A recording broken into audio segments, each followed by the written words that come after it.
morning, David. I haven't told you this, but I feel when we say that morning, David, morning, Tyler, it's kind of weird. It's a little creepy. Because that's not the way we talk to each other. No. Kind of reminds me, there's an SNL skit with delicious dishes. If you're a really fan, it's really famous with Alec Baldwin. And it's the one where they talk about sweaty balls. Yeah. So the SNL. Where they're The at. tone of voice in there with the good morning, David. Which is totally not us. So, I think we owe it to our listeners to inform them that regrettably, the Step Brothers Baseball Podcast is dead. Officially dead. Yeah. But we'd like to introduce the Brushback Baseball Podcast. It was a good intro. Yeah. Yeah. I think that's a much better flow name. Step Brothers was more of a holder placer kind of thing. Yeah. We liked the picture, so we used that and kind of ran with it. But we wanted it to be kind of tied in with baseball. So we looked up a few names, and I think we settled on the Brushback Baseball Podcast. So yeah, there were some good ones, but other people took them. So yeah, bastards. So, well, with that, and if you are watching on video right now, we're also welcoming our videoing these podcasts. And so we also started a YouTube channel, which goes by the same name, the Brushback Baseball Podcast on YouTube. So we're going to start posting videos of these podcasts. So if you're watching in from there, thank you. And we're going to keep posting some videos now. Hopefully everything's successful. Hopefully. So if you're listening in and we don't have anything on YouTube, then obviously it was a fail. And yeah, and we'll work through it. Yeah, we hope to have more stuff on the Instagram channel, but I'm getting banned every single day pretty much after about an hour of doing things. They think I'm a Russian bot, but there's people. You are, right? Yeah. Yeah. We're Eastern European, but it's been kind of interesting reaching out to different people and kind of seeing the reach that some of the stats have. And what did you see when you were looking? Yeah, so I have it kind of shows our demographic and where some of the people are listening from on the different platforms. So we wanted to give a shout out to our listeners from Montana, our high school baseball team. I think what's his name? Ethan, what's going on, man? Thanks for listening. I hear you're going to Washington, so you're staying in the Pac-12. So I'm a fan of that. So good luck and thanks for listening. Also wanted to give a shout out to our international listeners. I know. I was surprised that people would actually listen to us internationally. We have 2 listeners from Mexico and 1 from Canada. So thank you guys. And now we can officially say we are international. Yeah. And it's been kind of weird. We've had a lot of listeners and kind of followers that kind of reached out, almost like high school baseball kids. And that's been kind of interesting because, I think there's a lot of value that you probably bring too. Nobody wants to watch me. There's a lot of value that you bring to baseball, and there's a lot that I think we're going to pull out of you to really create value. Well, yeah. If any of the high school guys or kind of around that age, college guys listening, I hope to kind of share just some of my knowledge of what I experienced. Obviously I don't have all the answers, but I have a lot of the experience of just being there and kind of knowing what you guys go through. So I'm hoping to connect with you guys on that level and just offer any help that I can. Hopefully share some funny stories and kind of relate with you guys that way. Yeah. So I know this is a baseball podcast, but this week you can't. The Kobe story and what happened with him dying on Sunday has to be covered. For sure. Yeah. And where were you? I know where I was. I was taking my boys to Disneyland, and all of a sudden it came across Twitter, and I'm not somebody who cries a lot generally, but I think I've cried like 5 different times thinking about basically the reason that we're together is because we take our sons to baseball and hang out with all things related, taking our kids to sport. And that was probably the toughest thing for me is, he died. He was in a chopper, but he died taking his kid and her friends and their parents to a baseball game. And it hits us both locally and One of the people, I know you'll talk about the Altabellis in a second, but one of the people lives at the school where they went is just a couple miles from our house. Newport Beach is just 10 miles from where we're recording. So yeah, definitely a sad day. I remember where I was, kind of around here, and I just was completely shocked. Kind of didn't think it was real at first, but yeah, what a terrible loss. One of the greatest competitors of all time. I'm not a huge basketball fan, but I definitely knew Kobe. I wanted to watch. If I was watching, I wanted to watch Kobe. Him playing for the Lakers, which is kind of our closest team. So yeah, and just seeing what kind of dad he was. I knew he was from Newport Beach, locally around here, from where we are in Orange County. And yeah, it hits really close to home, just knowing that he was going to one of his kids' games, which we do all the time. Right. So, and even so sad that his daughter Gianna was on board too, and that just my heart goes out to Vanessa. And well, yeah, and I think I lost it completely when there was an initial report that said that all 4 girls were on the plane and that he was taking them all, which ended up not being true. That's not any better. I mean, thank God the girls are alive, but other people were in those seats. Yeah. And one of them, to speak to one of the victims of the families, is the Altabelli family. I played with JJ, who he's a Red Sox scout now. I just saw him like a year ago in passing, but we played together for the area code team back in high school, and then played against him when he was at the University of Oregon. He's a great guy.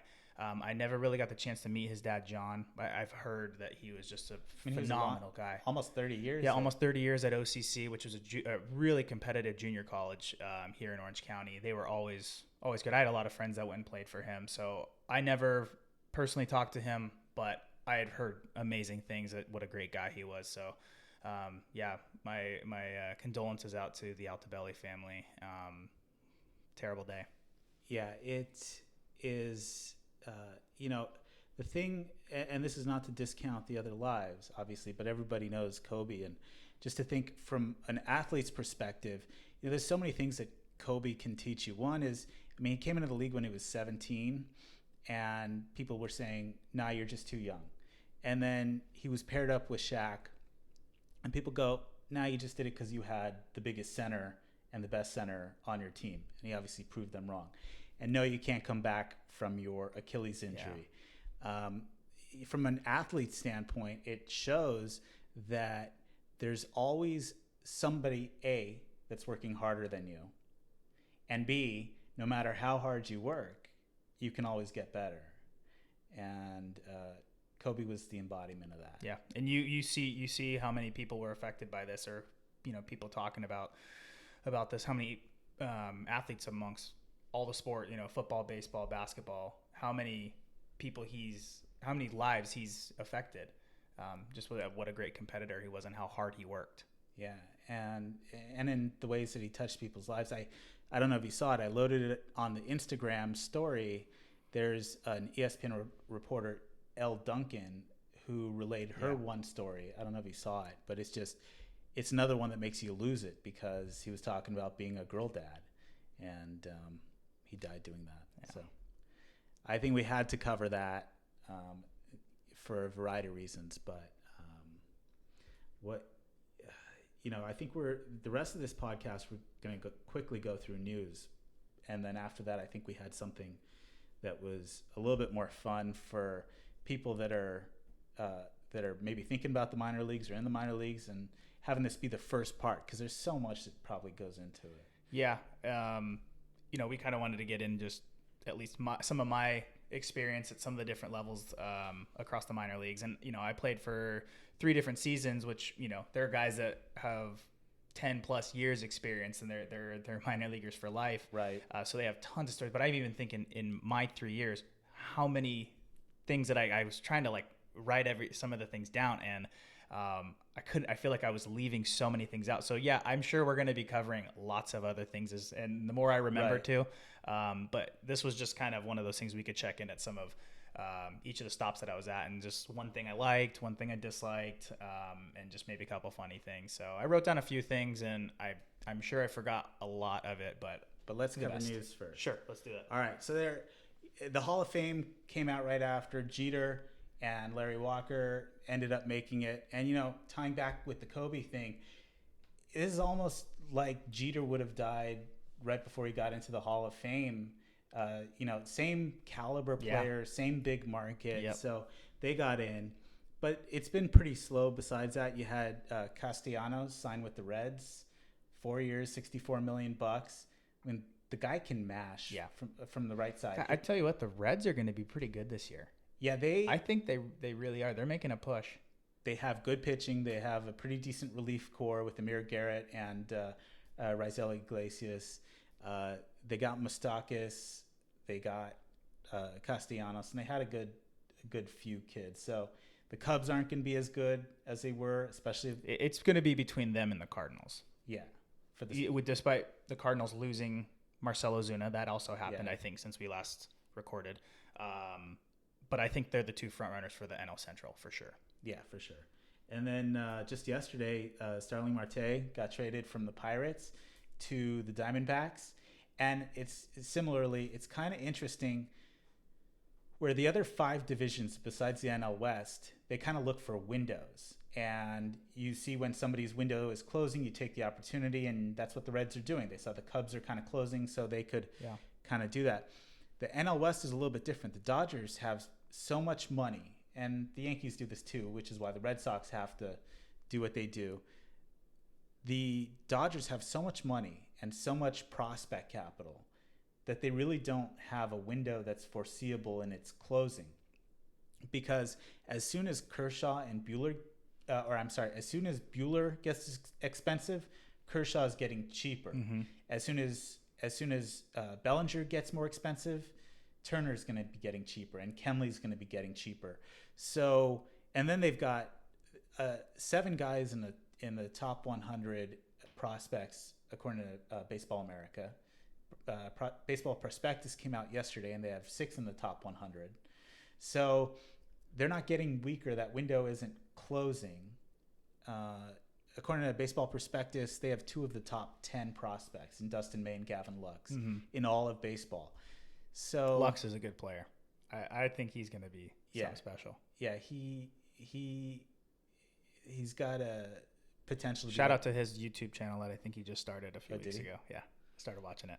All right. Well, hopefully it's as good as he is. I like it, Gavin. If you're listening to this.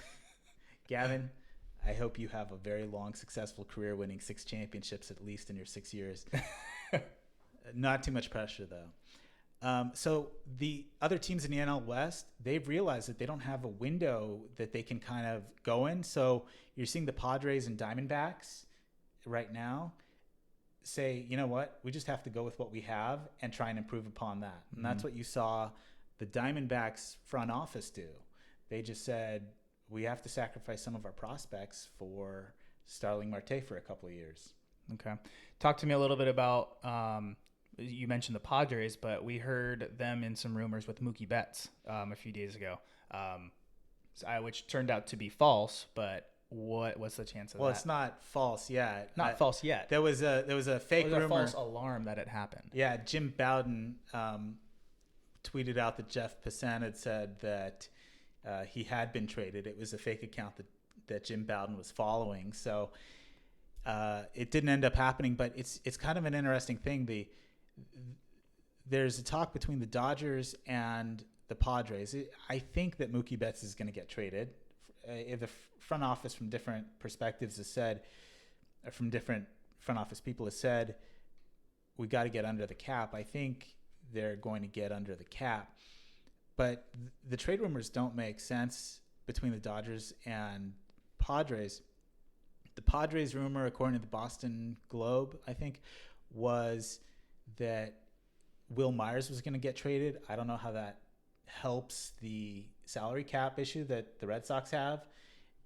Whereas The Red Sox would to the Red Sox. He was going to be part of that deal. Will Myers would go back to the Red Sox with the Padres kicking in some cash. How much? Do you know how much is on his contract? I think it's like 16 a year for like 3 years. And Mookie's like 20. What was his ARP? 27 for 1 year. So they'd save. So save what, 11 mil? Yeah, they'd save a few million this year, but I think they're like 25 over the cap. So that doesn't really fix the situation. So, and then the Dodgers, while they wouldn't take on Sal, dump a bad contract, they would give their third and fourth best prospect. So that doesn't really jive. That sounds like fake rumors to drive up the price for the Dodgers. I don't know. So we'll see. And then we had Dusty Baker right now. Sounds like he's going to be the manager of the Astros. Which I think is a great pickup for the Astros. We Dusty both Baker's said we knew different people that have known him and that he's just a cool guy all around. Yeah, and he would be one of those guys that I would love to play for. He just seems, from what I've heard he's just a really great guy to play for. They were showing his son who 2002. Yeah, if you want to feel old, he was in college now. Like he played at for Cal. Yeah. Right, for Berkeley. Yeah. So yeah, I feel old now. I know. If those of you guys who don't know what we're talking about, 2002 when Dusty Baker was managing the Giants in the World Series against the Angels here. His son was the bat boy, but he must have been like 4 years old at the time or something. But he ran out onto the field to pick up the bat in the middle of the play. That was still going on, and there was a play at the plate, and so JT Snow picked him up and carried him off before he got hurt. So I wouldn't say picked him up. I mean, he yanked him from his. He's got him out of there, but that's what we're referring to. Yeah. And then we had two other things. One was the universal DH. You were asking me whether it was going to happen next year. I think the DH in the National League is going to happen, but not for 2 years because there's a labor contract which expires in 2 years in December 2021. So after this next season, but after that. And they're not going to renegotiate the whole contract. So if you're hearing stuff like that, it's just not going to happen. It's not going to happen now. Right. But okay. What do you think of it though? Because I think as a fan of the game, I'm all for it. I want to see. I'd rather see a bigger bat in the lineup. I'd want to see an even playing field amongst both leagues. You know, but then on the flip side, as a player, I'm kind of like, well, it just is. I don't know. It kind of makes it a little different. I don't know. Changes up the integrity, not the integrity of the game. Just I don't know, not what they've done for forever. Yeah, I'm a baseball purist, so I don't like that the AL has the DH in the first place, but it has been a disadvantage to the NL for all these years not having a ninth hitter there. So what do? You have to go one way or another, and I guess that's where this game is going to go. Is it really having more offense going to make the games shorter, which is what they complain about? No. True. I mean, you won't have as many pitching changes, I guess, or pinch hitters. What does that do? So you end up having more relievers on a team because you don't have to pinch hit as often as you would otherwise. So, yay to more pitching changes and more offense. Yeah, it's just less strategy in the. Yeah, it's a lazy form of baseball. It's less strategy because I remember even when I got to be honest, even when I say less strategy. I got to be honest that even when I got to AA, I didn't even know what a double switch was. Because when you get to AA, and when I was with the Cardinals, we were a National League team. We started playing by actual, pitchers started hitting. They didn't do that anywhere from high A or below. What about college? College, no, it's all DH. So there was never double switch. What about high school? No, it wasn't until AA. So it might be embarrassing, but I remember Mike Shildt, who is my manager in AA, who's the big league manager for the Cardinals right now. I remember because he looked at me like there was a situation where normally if you're on the bench and there's the situation for a double switch, you could see it happening. The guys on the bench are kind of like getting ready. They're like, oh yeah, I got to go into pinch run right here, or I'm going to go into play defense or whatever, pinch hit. And I was just kind of like chilling on the bench, like on the railing, and he pulled me into the office after, and he's like, "What are you doing, idiot?" So you might want to like look to be ready or something. He's like, do you know what a double switch is? And I shamefully was like, I mean, I know what it is. Cause I mean, I guess this was like the first series I got called up to double A. I was like, I knew what it was, but I didn't like understand how, or like as a bench player, you need to be ready. See, I would have been a smart ass. I would have started with making sure you knew that there were 9 innings in a game and then worked our way up. Yeah, I felt like an idiot after that though. That's awesome. I say that. And thank you, Shildt, if you're listening. I'm sure you were easy on me. I'm sure he will at some point. And then, so I don't think the DH is coming until it's dealt with in the next labor contract, because pitchers are not going to want to face an extra hitter. So as part of the union, they're not going to want to deal with that at all. So this will just have to get hashed out whenever they do a labor contract. Nice and complicated. Yeah. And then the last piece of news that we had, don't know what to make of it yet, but Mike Fiers, who famously was the player that, depends how you want it, told the story about the Astros, snitched on the Astros. Over the weekend, he was accused of having sexually harassed some underage girls. And I was talking to you before the podcast. I don't know what to make of it because it came out Saturday night and then all the Kobe news came out Sunday and it's been dominating the news ever since. So I haven't seen anything about it, but people are still covering baseball. So I don't know whether it was fake, but definitely something to watch for sure. Yeah, no, I heard the same thing on Saturday. I think it was Saturday morning. I was listening to Fuzzy. I don't know if you listen to him, but his YouTube channel, and he was the first one I had heard it from. And then I haven't heard anything since, so I don't know what to make of it, but just something to throw out there too is, I don't know. Yeah. I mean, if he's, it was not Francisco Liriano, who was the guy on the lefty for the Pirates, Vasquez. Yeah. Felipe Vasquez. He can, burn in hell as a parent too. He can burn in hell. But, if Fiers did that, he can join him. Yep. So that's... As they say, he deserves what's coming if that is all true. Absolutely. So I guess that's it for news. It's really slow, but I think it's going to pick up. In the next week, we should be hearing the Chris Bryant, whether he's got 1 or 2 years. That's a huge thing because he's probably going to get traded. And the value of Chris Bryant, whether it's 1 or 2 is going to be, and then spring training is going to start picking up. Yep. So we're going to cover too all the prep that you did, all the kind of stuff that you were as a baseball player. But I think it's probably good to get started on your minor league career. So I may be acting like a therapist a little bit on this. I'm sorry, but so we're probably going to cover, well, hopefully college next week and some aspects of college. Yeah. Let's start with, what round were you drafted in? I was drafted in the 34th round in 2011 by the Cardinals. And do they have 34 rounds still? I think they have 40. Okay. But I think when I was there, it was 50 though. Right. Yeah. And you were part of the UCLA squad that had Garrett Cole and Trevor Bauer, and who else from your team was drafted that year? That year, we had Steven Rodriguez, who's our catcher. He's now I'm still good buddies with all my friends at UCLA. We hope to have some of them on the podcast relatively soon.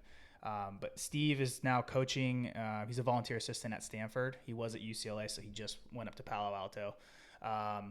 We had Dean Espy, whose dad I think is in the big league, is coaching in the big leagues with the Rockies, but he's a baseball family guy. Right.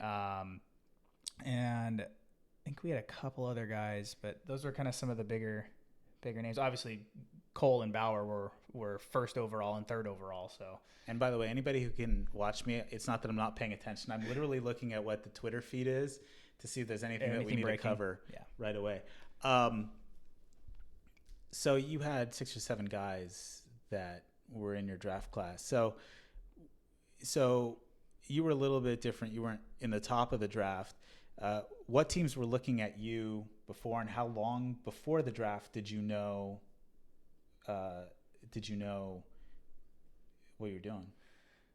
So that off season going into, I was hurt.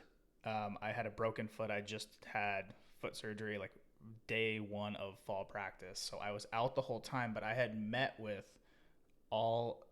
basically, I think all 30 teams, and they all come in and talk to all the juniors or They seniors. went to UCLA. Yeah. All 30, like within a couple weeks of each other and stuff? Yeah, just throughout the off season. Okay. It was definitely closer to like the winter. But yeah, you kind of have your meetings with all the scouts and stuff.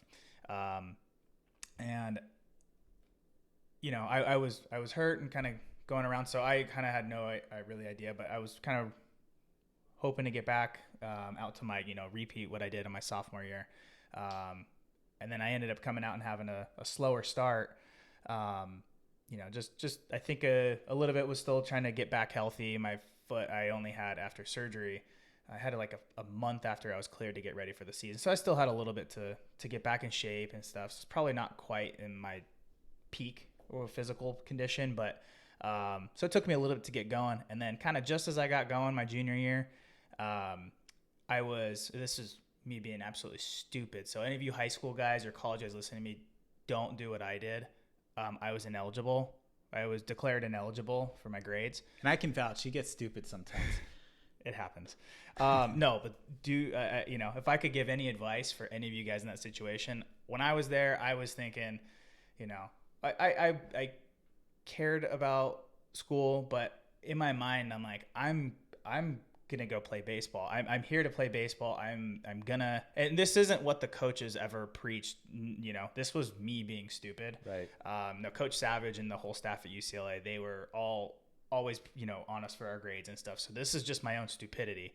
But I ended up, I was kind of just, baseball was my only focus, and I ended up being ineligible, which, hurt the team, hurt myself, and really affected my draft status because I played the first 20 games my junior year and then was academically ineligible, couldn't play. I missed the last 40 games or whatever of the season. And at that point, I had talked to all the teams. They all knew I wanted to play. I felt, I was ready to go play minor league ball, but at that point, I didn't know who was going to draft me. I was just hoping somebody would draft me. And Jamal Strong with the Cardinals was Big believer. willing to, and he was willing to take a chance on me. They had me out for another workout during the season. Where do you work out for the Cardinals? Well, it was just it was like I don't know if it was just like a side workout they were having for some guys. I think there were some high school guys that showed up. Normally there's no college guys that go because you're playing in the season. So I had to go. It was at the Urban Youth Academy in Compton. Okay. So I went there, worked out for them, and then Jamal ended up taking me. So I was just fortunate enough to get drafted because at that point I wanted to go play pro ball. I knew I could play pro ball, but So you, what other teams were interested?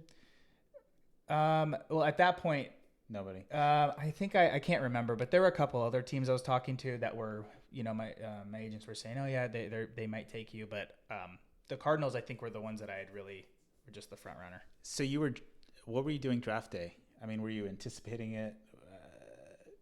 What were you doing?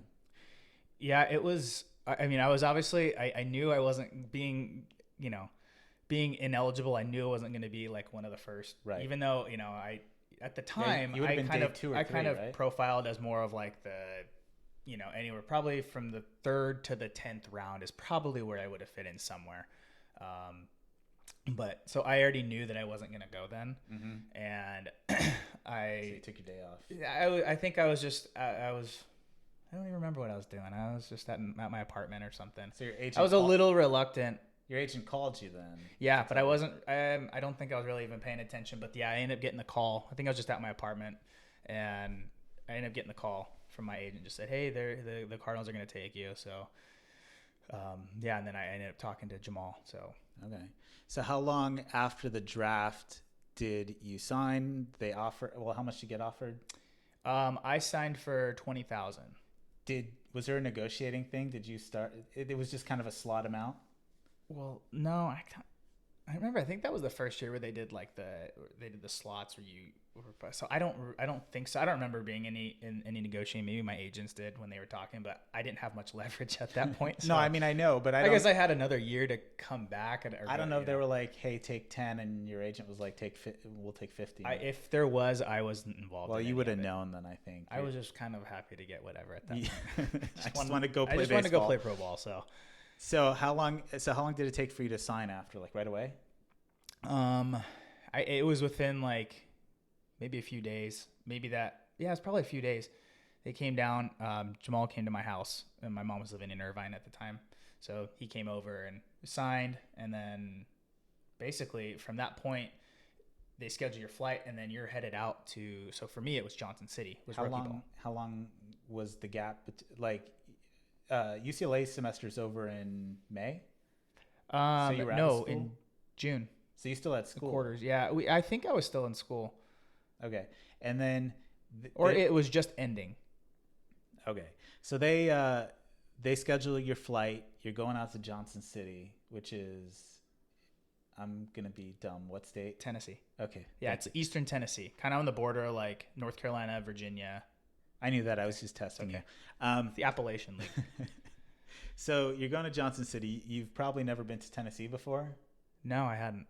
And do they have, I think, like a spring training complex, or do you get holed up with the family?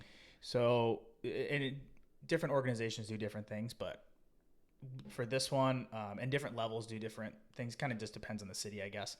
But for this one, we had host families. So I can't remember who I was in contact with, but somebody from the Johnson City Cardinals kind of set me up with a host family, and I was lucky. I got a great host family, and this was something I was used to because, when I was younger and I played in, you do any of like the travel ball or showcase stuff. Sometimes you're going out to places like for Team USA when you go try out for like the national teams. Mm-hmm. They had just opened up like complexes in like Cary, North Carolina, so they host families there. So it was something that I was familiar with, so it wasn't completely foreign to me. And I did the same thing when I went and played in Cape Cod that summer after my freshman year. You had a host family, so it's something I was it wasn't like foreign to me where I had to totally adjust. You play baseball, you learn to adapt to kind of whatever. Yeah, well, but yeah, I ended up great family. They had I think their last name was the Yorks, if you're listening in Johnson City, but they had like a farm with horses and stuff, and they just had me and one of the other guys from the team, Neil Pritchard, from North Carolina. We had the basement to ourselves, had like a separate kitchen, so it was a pretty good setup. Sounds like it. So was there, since it's baseball and that's all you do, was it any different than what Savage had going? How was it different? What was the adjustment like? Yeah, I mean, there's definitely an adjustment. You come out of college and everything, and I'll probably touch on this when we cover more of the UCLA baseball mm-hmm. stuff and just college baseball in general. But you're so primed to like win and kind of max effort type of everything, mentality, hustle, everything, and you show up and you're excited. Everybody, most of the guys there, unless you're like one of the guys who signed out of high school and had mm-hmm. to work your way up to then rookie ball, because there's lower stages than just rookie. There's short complex season, ball and there's which is like there's spring training facilities and Gulf Coast League, Arizona League, yeah. But so a lot of the Latin players and them, they're all kind of used. They've been brought up to. They've played in this kind of. They know how pro ball is. Some of the college guys, you come in and you're 21 and you're excited to play pro ball and everybody's kind of amped up. And mm-hmm. I remember I really was, because you go through and you do your early work. You just had to learn how to adapt to like playing every single day. So I mean, in college you have a week series or a weekend or a week game, usually a Tuesday, sometimes a Wednesday. Some schools do both. But we usually do a Tuesday, and then you have your weekend series. So you play Friday, Saturday, Sunday mm-hmm. against the team. Here it's all baseball all day. Yeah, so I mean, you're playing 4 games a week, but those off days are huge. Your 3 off days in a week is a lot for a baseball player. But right.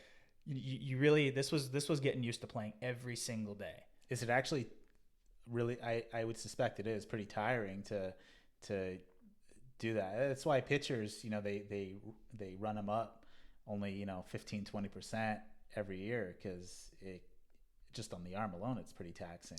Yeah, I mean, from a pitching standpoint, I don't really know, but from a position player, yeah, I mean, it's just more of like, it's just a grind. It's more mental. It's not so much physical. I mean, yeah, your legs get tired, but in baseball, it's like, it's not as physically demanding. It is. I mean, your body still feels, it gets worn down, and you're playing through a lot of aches and pains and stuff, and that's natural and normal. But it's more the mental aspect, because the playing every day, you have to be present in order to play baseball. I feel like, and do it at your best, you have to be mentally present, and that's what's the most important thing. That's the separator. So if you're not locked in mentally, you really, I think that's where you see the separator. Yeah, I mean, even if you have a buzzer, you have to know, and what's coming. You have to be focused on it still coming out of the hand. So there's a lot of talent that comes. Go on. No, I mean, it was just an overall adjustment of playing with, just some of the guys.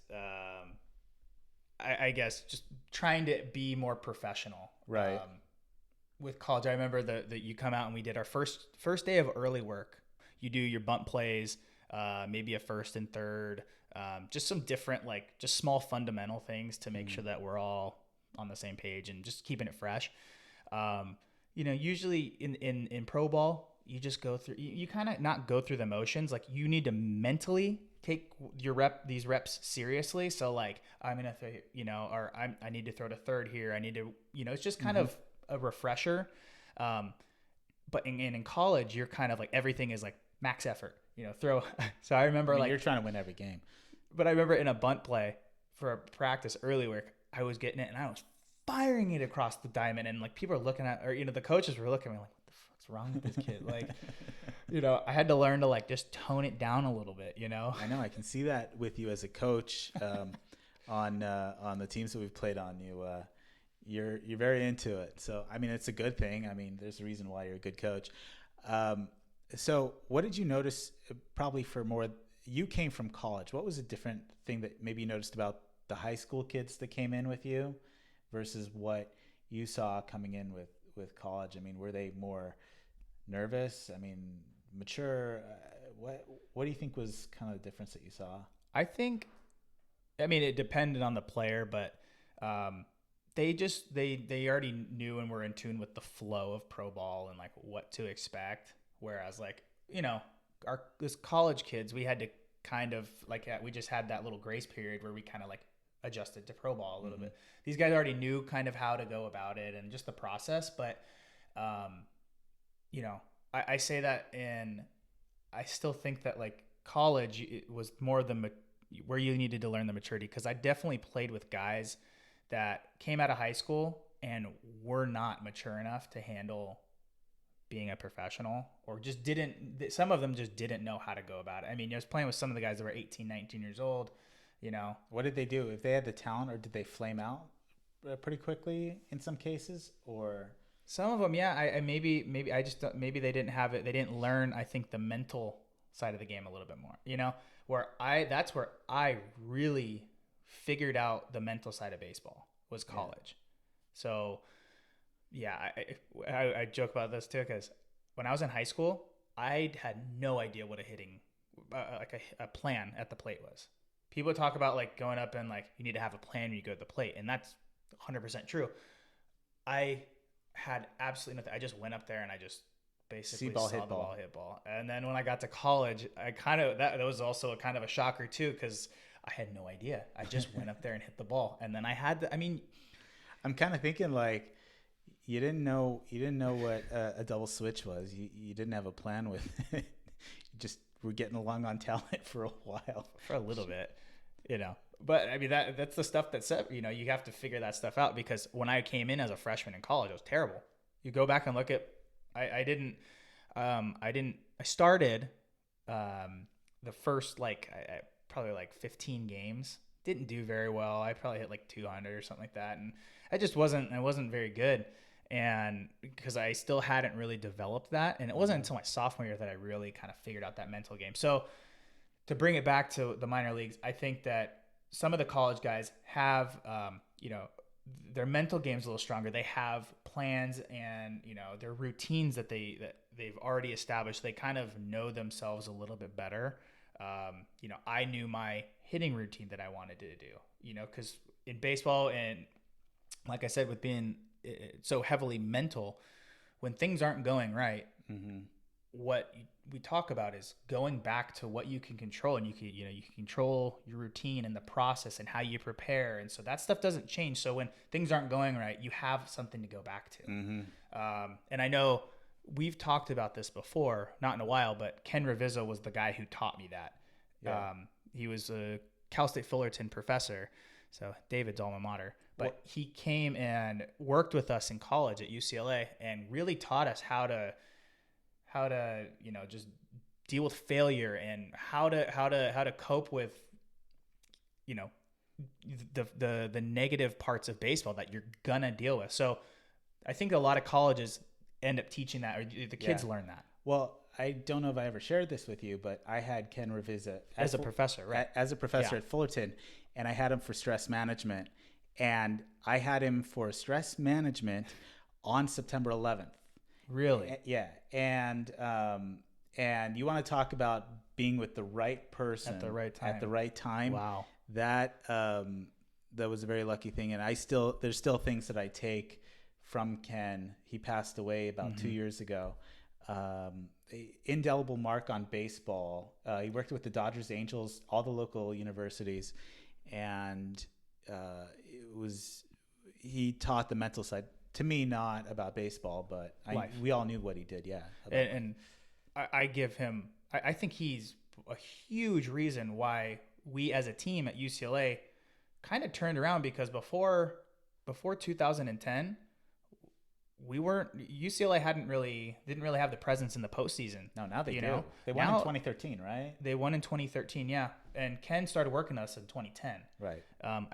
UCLA always had the talent, even before I was there. It was like, Brandon Crawford, Jermaine Curtis. We had really good guys.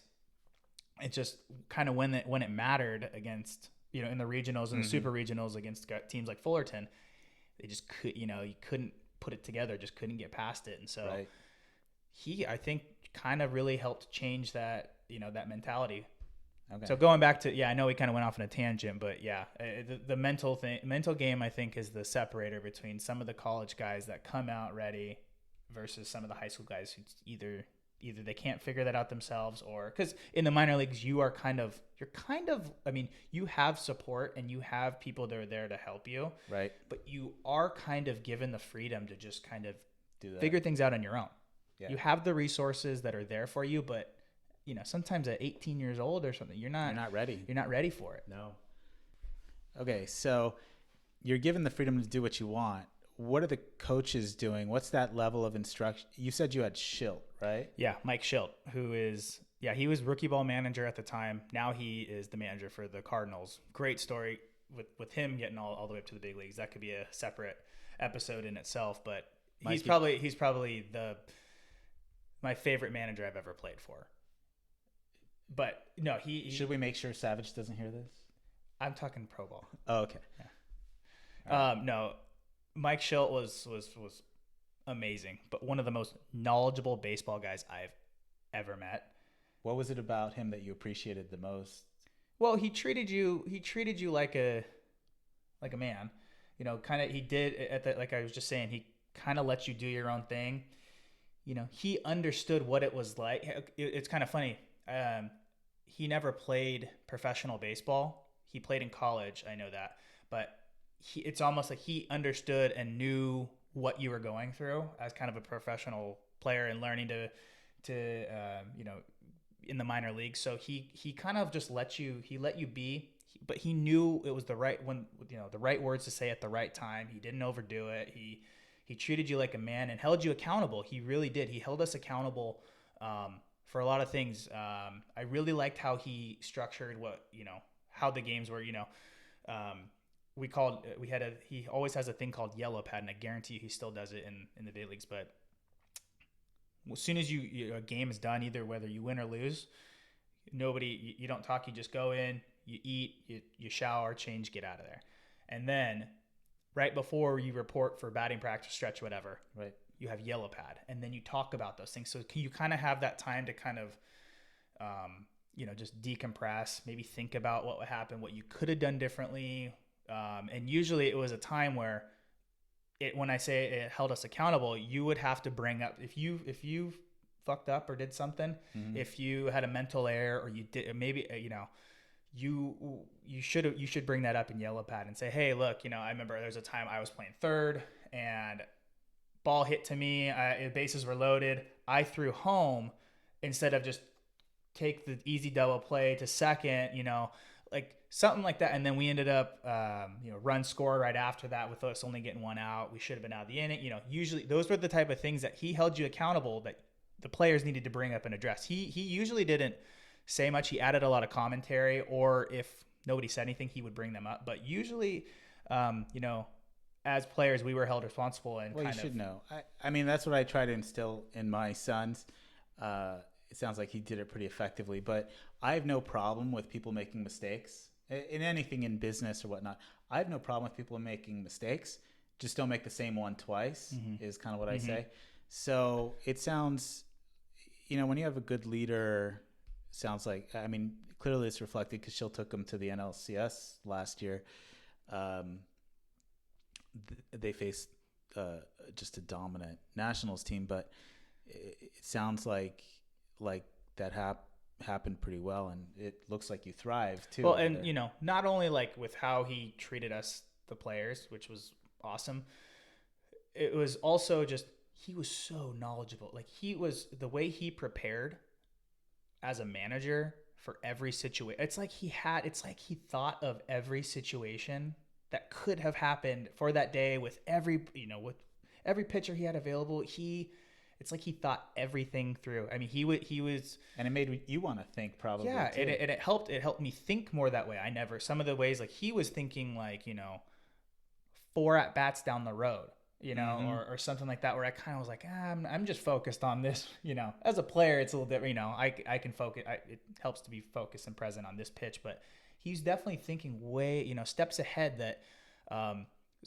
When he got the job with the Cardinals, I mean, I was so happy for him because, you don't see too many times nowadays where guys who never played professionally are managers in the big leagues. It happens. Do you have any guys that were on Johnson City with Shildt, with you, that are in the major leagues now? I'd have to see the roster. I know that like Tyrell Jenkins ended up making it to the big leagues. He was one of our pitchers. He made it in the big leagues with the Braves and I think the Padres for a little bit. Okay. He's out now.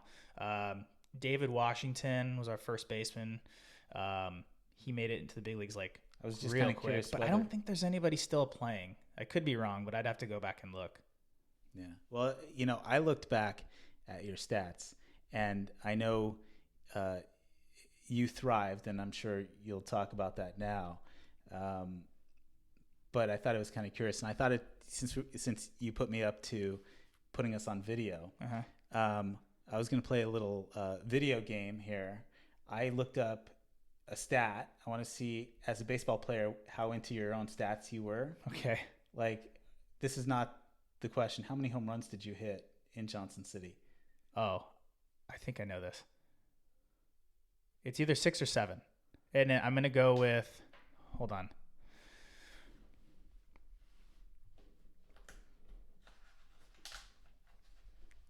I hit 7. I think it was 6. All right. So anyway, so I want to play this game. You don't need to close your eyes, but look away. Okay. Let's see what your OPS was at Johnson City. 945. Close, lower. 940 or 941? Close enough. What is it? 935. Okay. I'm giving myself, I think I was better than I was. Yeah, you were killing it though. So, all right. So So clearly you did well. What was clicking? There, I don't know. I think also too with me wanting to get with how I got drafted and how that all played out, I was so just ready to. I wanted to match. You just want to go. Yeah, and I was. I want to fuck shit up. Yeah, I did. No, that one felt good to get out and play again. Because I hadn't played since like March or something like that. So I was ready to go. And I think the pitchers in that league. I mean, this is rookie ball, and I was probably. I mean, usually right. Kind of. There were some guys that were younger. Like.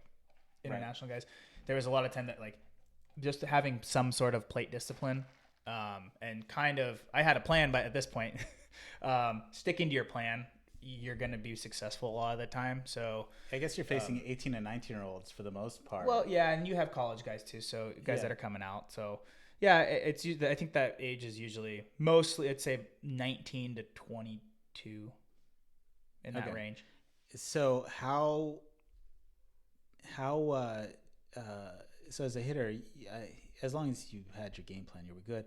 Because a lot of the command, like guys who have the velocity and stuff, but sometimes the command isn't there, so they would fall behind. They get into fastball counts, and with me, I know how I could hit a fastball when a fastball's coming, and it was around the zone. Well, there's a famous Hall of Famer that hopefully we'll talk about in the future that I've met a couple of times, and you have too, that has said that doesn't matter if you're throwing 100 or 102. If you're going up against good hitters, it's going to look like 93 after 4 at bats. So velocity has less effect each time you see them in a game. It's more impressive. You look at it now, everybody throws 90. Everybody throws 95 plus. Who's the guy on the Cardinals that was throwing like 104? Oh, Jordan Hicks. It's how. I don't know. That might be on another level. That's another level. I can't say that. I can't speak from experience on that. That's the high. I think the fastest I saw was against. He might still be in the big leagues. Archimedes Caminero.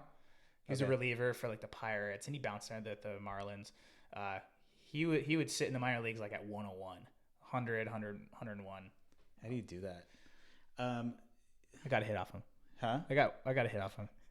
It was a complete chopper that just found its way through the middle somehow, but it's a hit. Good. So you finish up the season. You're feeling pretty good, and we'll probably talk about the life of it in future episodes. But so I think because we're trying to keep episodes in a certain amount of time, we'll wrap it up with Johnson City. But so you proved yourself. What was your frame of mind as you're leaving Johnson City at the end of the year, doing what you did, where you were drafted? What did that say to your psyche? I left there feeling really good. I thought it was a really good start to my pro career. Mm-hmm. I think I finished. I was an all-star that year. We won the Appalachian League. We won the championship. Okay. So I was feeling really good, and I was seeing the ball really well. I was hitting, I just felt really good at the plate. So it was a lot of good positive energy going into the off season, and then leading into spring training too. So mentally, are you thinking like when you're doing this at this level, like this major league thing might actually happen? Yeah, I mean, I knew that. Or were you too far away? I think at that point, I was still kind of, not doubtful. I wasn't doubting myself, but I'm thinking, okay, that was rookie ball. But then, I got all, there's A ball, high A, double A, triple A. I know, but you've got to say everything that happened with you getting drafted where you did. I really do have these skills that I can. I want to cover in future episodes mentally, that mental aspect of not getting too high and not getting too low with stuff. And I was definitely influenced the mental game, and we'll get into it in other episodes, but where I think kind of the ebbs and flows and how it affected me. Okay. And then I guess to wrap up, anything you want to say about Johnson City that we didn't cover in this episode? No, I mean, I could get into a whole bunch of, there was, I was looking up, this could be real quick. I was looking this up because we originally thought this was going to be kind of more of like a, what did I like, what I didn't like, and what I thought was funny. But I was going, and what I liked was the competitors, despite this being, I know I just said, like, kind of the pitching was a little bit, subpar. Right. Some of the competitors, I went back and looked at who was in that league, because I still remember guys that are in the big leagues right now in that league that were really good. So I wrote down a few of them. I thought it would be interesting. I thought you might want to know. For sure. Miguel Sano, Eddie Rosario, Brandon Drury, Nick Ahmed, Kenny Vargas, Jorge Bonifacio, Kevin Pillar, and then I played with Tyrell Jenkins. Oh, you asked if I played with somebody. I wrote him down. Breivik Valera. Okay. He's kind of a backup infielder, but yeah, he was on the Dodgers. He was good, and he was only like 18 at the time. Yeah. Kevin Smith, Nico Goodrum, Kyle Kubica, who I don't know if he's playing anymore, Max Kepler, TJ Rivera. And think about it, so that Twins, they had all on that same team was Miguel Sano, Eddie Rosario, Kenny Vargas, Kyle Kubica, and Max Kepler. Yeah. That was on their rookie ball team.